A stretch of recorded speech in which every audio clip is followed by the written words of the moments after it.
Delighted to say that Joe Canning joins us now. How are you doing, Joe? How you guys? How you doing? Not Good, too Joe. bad. I'm wondering what you think of when you see this, Joe. It's nice, yeah. It's very 1980s, is it? Yeah. Anyone spring to mind? Joe Cooney. The one and only, yeah, the one and only. 1-5 from play. Wasn't it 1-5 from play in the 1990 All-Ireland final? I think he got, yeah.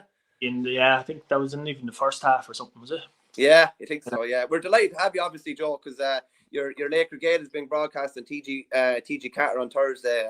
Highly anticipated. Had you much nervousness about doing it? Did you need much coaxing to do it?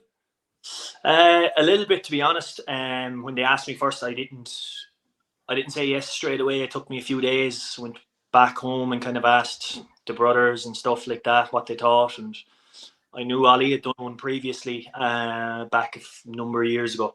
And I knew from the shows, there were obviously good shows, but I didn't know what kind of a story to tell, or had I a story to tell or whatever, and how it was going to go. And I was only after retiring, really. So, but yeah, I kind of thought about it, and it was probably going to be nice for, let's say, my younger nieces and nephews that mightn't have seen me play before, and hopefully eventually in years to come, if I have children or something like that, it could be nice to show them in years to come. So that was kind of the thinking of it, more so than anything.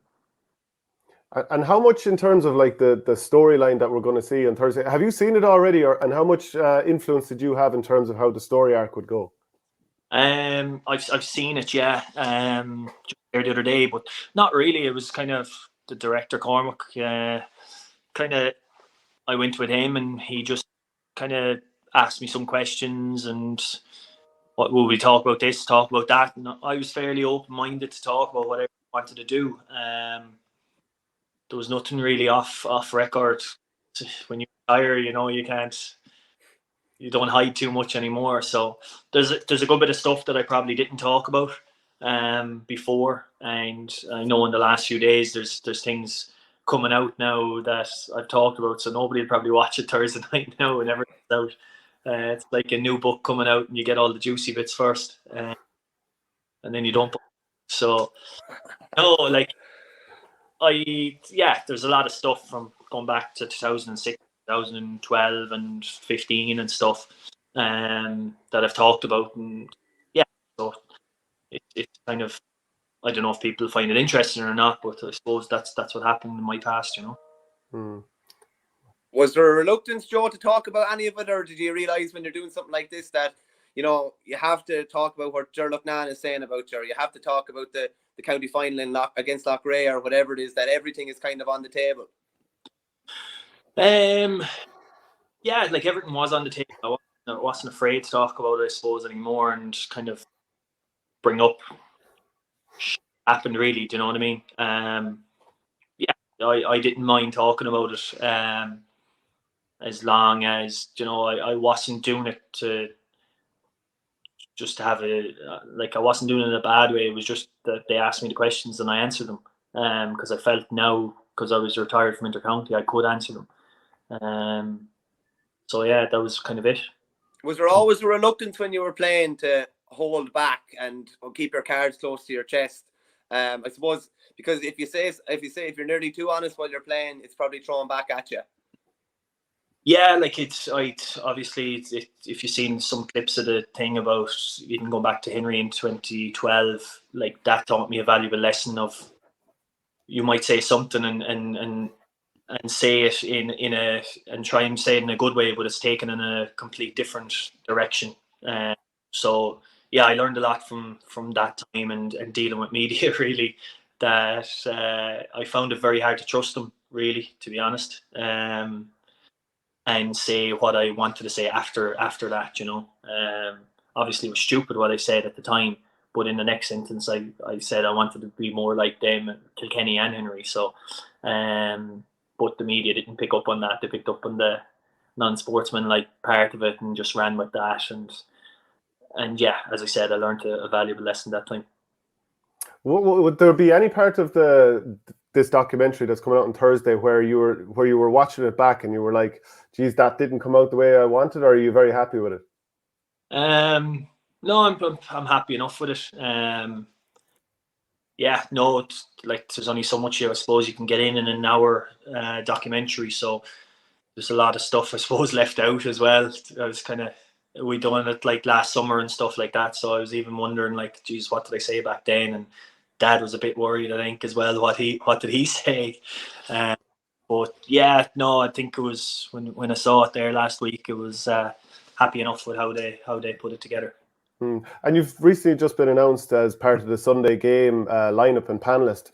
Are you looking forward to that? Because I suppose you've probably already done a bit of it anyway, so it's not completely new to you. So do you enjoy it? Do you like it? Do you ever feel like when you're talking about Galway, you're a bit like, geez, I have to kind of, be careful what I say? No, like I have to be.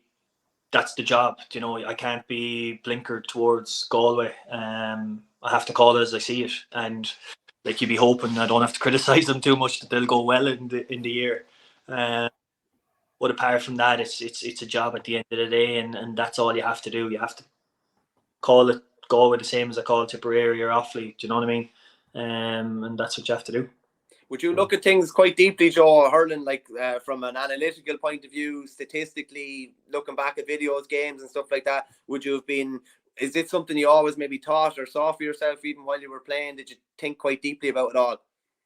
I would have thought a lot about games, but I wouldn't be a massive fan of stats or how that's going.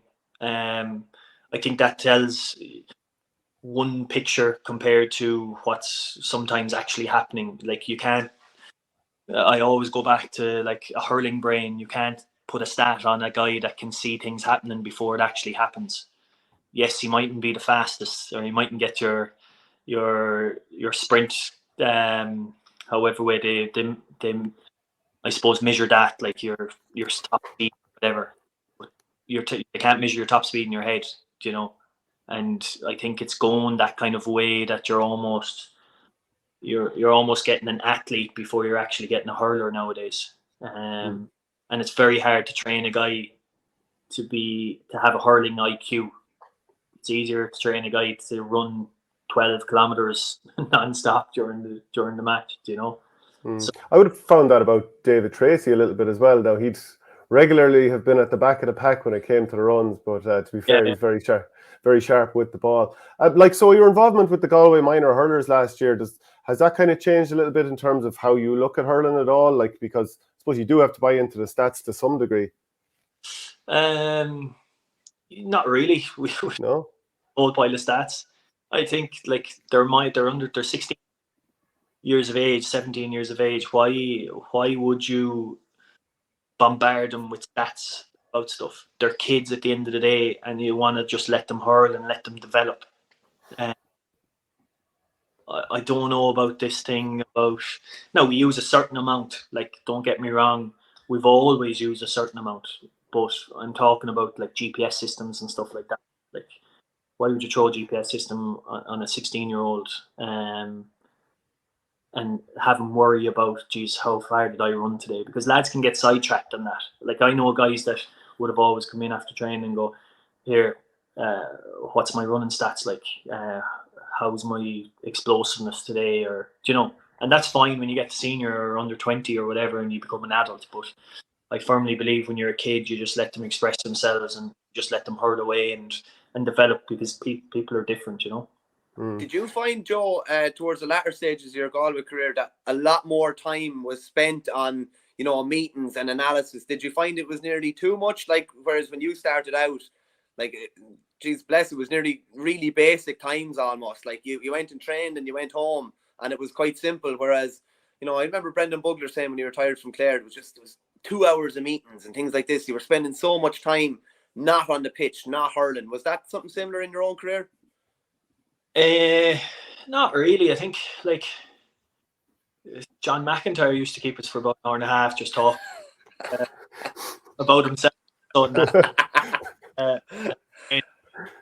Laura, I know, but it's different. It depends on the management team. Like when Mihal was with us, it was literally 15-20 minutes and that was it, no longer. I don't know what the lads are doing now, to be honest about it.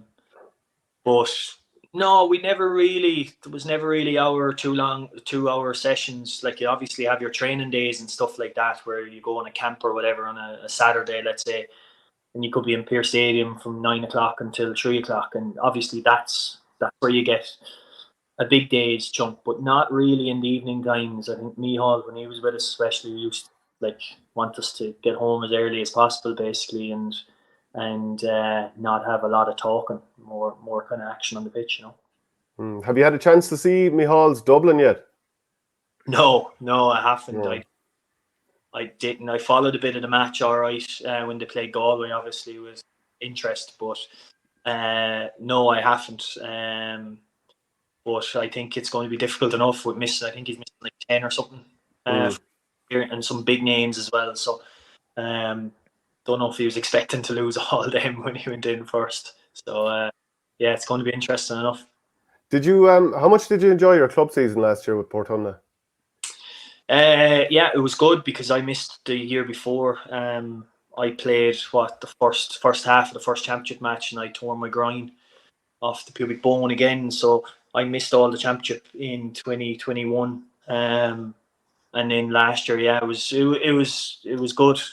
Like we won 6 out of 7 games. Got beaten in the quarterfinals. So yeah, we have a lot of young kids coming along. We won the under 20B there last year as well. So we had 6 or 7 of them guys playing with us as well. So yeah, it was a good year for us. Yeah.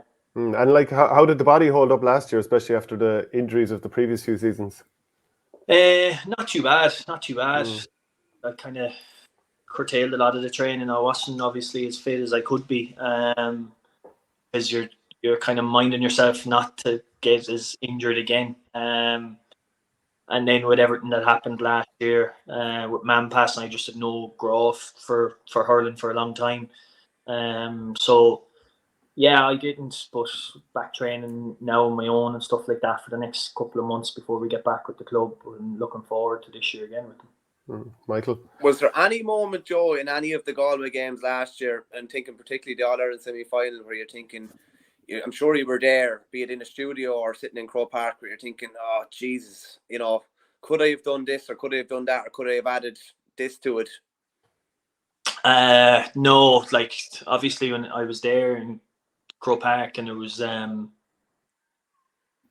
were just wishing something, but I don't think I would have done anything better than what the lads done on the field. It was just, you'd love if they could like take back some of the misses, I suppose, in the first half and score them. Like they created so many chances, but no, I don't think I wanted to be out there. I was content with my decision, but obviously in one, like physically I wouldn't be able to be out there, right? But mentally you'd love to be out there. So there's a complete difference in wanting to be there and actually being realistic and going, Jesus, I'd love to be out there, but like I'd be an embarrassment to myself if I went out, because I just physically wasn't able to keep up with the pace of the game at Inter-County anymore. And that's through injuries and stuff like that. So, yeah. Was there any particular moment when you, in a game, when you realised that? I'm just even thinking back to, was it the COVID semi-final? You actually ended up going off injured, unfortunately, the same day against Limerick. Was there a moment against Limerick or against any team where you realised, geez, this is after raising another notch here? No, never. Like I was happy with where I was at when I was playing, but I was just going like, will I be able? Like, it's still. I'm getting older. My body isn't healing quickly enough. With the amount of games coming, like 21, I think I broke my against Waterford, and I twinged my hamstring in the same game in the league. I think it was a league game in Pearse Stadium. And then I had like a heel, the bottom of my heel was sore as well, and that wasn't going away. And it was just stupid small injuries that I wasn't fully there. So I was just picking up these like stupid injuries really, really easily compared to before. And I was like, here, what's the point? Like, I'm not 100%. I need to be 100% to be playing at this level, and I wasn't, and it was just increasing and increasing. And I kind of got out before, like, I realised that this could come crashing down sooner rather than later, you know. I just needed to get out of there, and that was only going to be a hindrance to the team and to the panel. So yeah, it wasn't fair if I stuck around for my own ego or whatever it was, you know. And the same year that you made your intercounty debut, I think was the same year for Patrick Horgan, for Seamus Callanan, TJ Reid, and Shane Dooley, who was playing against Laois yesterday as well. Like, you'd imagine, would you ever have chats with any of these boys, bump into them or anything, and just find out, like, are they going through the same thing physically in terms of, like, trying to keep the show on the road? No, I don't. Everybody's different. Like, just we're the same age doesn't mean, well, the same year. I think we're all different ages, but like, it all depends on the mileage you have on the clock. Like, I started senior club hurling at 15 years of age. I was playing on 21 at 13 years of age. So, like, the early years of my career was stacked with matches. Like, we won 2 under-16s, 2 minors, and under 21 at Fitzgibbon, Club All Irelands. Whereas, I no disrespect to them guys, but they didn't have that amount when they were my age. Do you know what I mean? So it's fine to say, geez, they're still playing, but, like, everybody's different in the mileage, and people forget, I suppose. They only think about the last maybe 2 years. That's all that's in anybody's mind. They don't think about what you done 10 years ago, and that all comes back on top of you. Like, I've had 2 grinds off my 2 pubic bones either side, my hamstring gone off the bone, my knee. So I've had four surgeries there in the last number of years as well. So whether that comes from a younger age and just eventually catches up with me or not, I don't know, but it all depends on the miles you have on your clock from a young age until when you retire. And maybe also, like, because you'd been a fairly physical player over the years as well, like taking the ball into contact at times and being out in the, I suppose, half-forward line as well. It probably meant an awful lot more physical contact over the years. It could have. Like, I didn't really break too many bones, which is funny. A couple of fingers, but that's about it. But yeah, no, not too bad that way. Not too bad that way. I think it's just running miles more so than anything. It just catches up eventually. Is there any player in particular that you really enjoy watching these days? Sure, there's loads of guys that you really enjoy. Like, you'd sit and wonder in awe on TJ and how he's going so well. Still, I think probably taking over the gym a couple of years ago probably is the best thing that ever happened. You know, like, the level he's still at is phenomenal. And he never ceases to amaze. Do you know what I mean? Like, Owen Cody obviously is good. There's loads of guys, but nobody really stands out, really. You know, I'll probably come off this now and I'll be there. Why didn't I say that way? But no, like, there's such a level now of guys that are really, and there's loads of guys that probably don't get the recognition they deserve for unseen work. Like,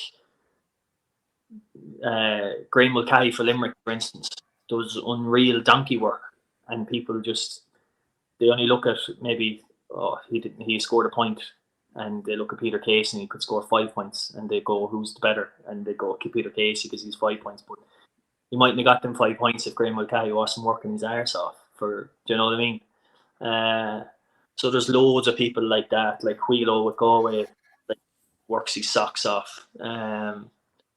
You know, so I'd rather look at them kind of guys that create for others rather than are just the guys that, and it could be just a run. It mightn't be actually getting on the ball. It could be a run into space that creates a channel for somebody else. And you're like, geez, his hurling brain IQ to create that without actually being involved is phenomenal, and people don't see it. So them kind of things that I admire in a lot of guys, you know. Michael? Joe, I might just fire a few rapid fire questions. Just a question in from a viewer here, Jack Nulty. He just said, who was your toughest opponent and who was the best player that you played with? JJ Delaney, I've always said, was the toughest probably. The best player I've played with, probably two, probably Ollie, the brother, have to kind of say him, like, and David Burke of Galway. Great, yeah, Davey's still going strong as well. Yeah, like Davey has probably the best hurling brain in Galway. And Ollie was kind of like him as well. They could see things happening before they actually happened, you know. So yeah, them two. Just another question in here from Laura Bennis. Who is the best retired hurler not to have won an All-Ireland in your view? You're very happy not to be in this category, I'm sure. It's a stupid way of looking at things, I think. It doesn't make any difference to me whether you've 10 All-Irelands or no All-Irelands. If it was an individual sport, yeah, you'd look at it and go, fair enough, but you need 14 other guys to help you win All-Ireland. Who's the best? Like I've said, Ollie is probably one of the best players I've ever played with. Him. Outside of that, Ken McGrath, if I have to answer. But do I look at Ken McGrath any differently than I look at TJ Reid, for instance? No. Or do I look at Patrick Horgan any differently than I look at anybody that has numerous All-Irelands? No. Yeah. One more quick question here from Michael Hennessy. Any regrets for not pursuing rugby? And he also asked, why play golf left-handed but take frees off your right? How does this come about? Okay, the first question, rugby. I would have often thought, like, Jesus, I would have loved to pursue it and do the professional thing, but I don't know if I would have been good enough. That's the other side of things. But I'd often look back and go, Jesus, that could have been cool to give it a because I played a lot when I was younger. The other golf, I play left because basically my brother played left when I was younger, so I just took his clubs. And it's the hurling grip as well. Like it's the right hand on top kind of a thing. I'm a right-handed person, so naturally to me that's the way it is. But basically from day one it was Frankie, the brother, he played left-sided. He hurled left-sided. He played golf left-sided, and that's how I kind of started off playing golf. Yeah. And can you play on the other side if you want to? I actually push. Yeah, I put the other way. Yeah. All right. Yeah. What do you? Handed. I right-handed. I can throw darts either way. That's mad. Have you always been like that, ambidextrous? A little bit. No, I'm not perfect. Like either way. Like I can't write left-handed. But yeah, I've always been left or right. Like I kick off both feet, stuff like that. Yeah. So do you play a bit of soccer on the side as well? No, I used to play football when I was younger. Okay. And obviously play rugby. I used to kick off both feet in rugby as well because I used to play out half, full back. So yeah, I used to. That was more so that way. And what sort of handicap do you have in the golf, or are you cooking the books and keeping the number nice and high? No, I'm down 4 now at the moment. So yeah, so I'm hoping to get a little bit lower this summer coming, please God. Yeah. Last one, Joe, because I know you're near your caught for time. Where do you see Galway as at now? I think you've comments this morning where you're saying a lot of people say they're in transition. You disagree with that? Yeah, I don't think they are. Like I think people probably look at it and go like they have a new manager or whatever, but I don't think they are. I think the nucleus of the team has been there for the last number of years. But it's just about finding maybe one or two guys to maybe not even maybe start, just to come on and kind of finish games, you know. So I don't think so. Though I think Galway are in a good position. Like I don't think as if they're changing the team totally around. Like a lot of the guys that probably played last year were in now the panels for numerous years. You know, they've been in a senior panels for 5 or 6 years. Like the likes of your Tom Monaghan and stuff like that probably nailed the place last year. was in now, like he was on the panel for a good few years before that. So there's a lot of guys there that, you know, so no, I don't we're in transition or anything like that, yeah. Okay, well, Joe, really appreciate you coming on the show, and best of luck with the Laochra Gael. Sure, it'll be great stuff. We'll be glued to it. Cheers, thanks guys. Cheers, Joe.